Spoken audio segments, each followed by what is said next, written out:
ملکہ بلقیس یہ اندازہ کرنا چاہتی تھی کہ سلیمان علیہ السلام کس قسم کے بادشاہ ہیں اور یہ کہ وہ ان کے خلاف لڑ سکیں گے یا نہیں۔ چنانچہ اس نے فلسطین کی طرف بے شمار تحائف روانہ کیے تاکہ لڑائی کی نوبت نہ آئے، لیکن جب یہ تحائف سلیمان علیہ السلام کے پاس پہنچے تو آپ غضبناک ہو گئے۔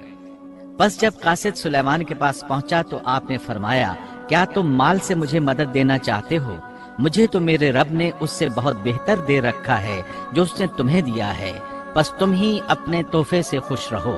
جا ان کی طرف واپس لوٹ جا، ہم ان کے مقابلے پر وہ لشکر لائیں گے جن کے سامنے پڑنے کی ان میں طاقت نہیں، اور ہم انہیں ذلیل و پست کر کے وہاں سے نکال باہر کریں گے۔ قاصد ان کا جواب سن کر اور یہ صورتحال دیکھ کر دہشت زدہ ہو گئے۔ انہوں نے بلقیس کے پاس جا کر ساری حقیقت بیان کر دی۔ ملکہ بلقیس نے انہیں پیغام بھجوایا کہ ہم اسلام قبول کرنے کے لیے تیار ہیں۔ سلیمان علیہ السلام تک اس کا پیغام پہنچا تو آپ اپنے درباریوں کی طرف متوجہ ہوئے۔ آپ نے فرمایا، اے سرکارو، تم میں سے کوئی ہے جو ان کے مسلمان ہو کر پہنچنے سے پہلے ہی اس کا تخت مجھے لا دے؟ ایک قوی ہیکل جن کہنے لگا، آپ اپنی مجلس سے اٹھیں، اس سے پہلے میں اسے آپ کے پاس لا دیتا ہوں۔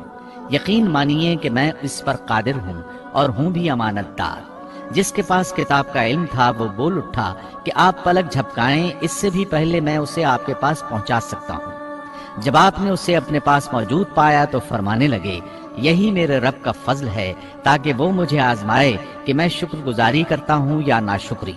شکر گزار اپنے ہی نفع کے لیے شکر گزاری کرتا ہے، اور جو ناشکری کرے تو میرا پروردگار بے پرواہ اور کرم کرنے والا ہے۔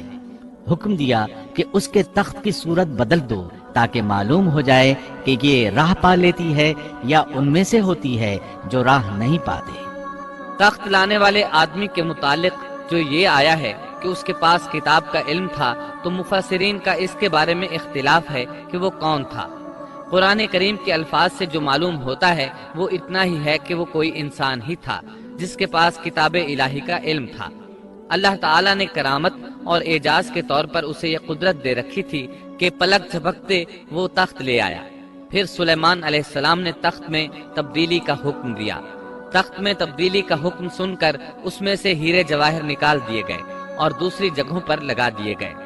سورہ نمل آیت 42 اور 43 میں ہے۔ پھر جب وہ آ گئی تو اس سے کہا گیا کہ ایسا ہی تیرا بھی تخت ہے۔ اس نے جواب دیا کہ یہ گویا وہی ہے۔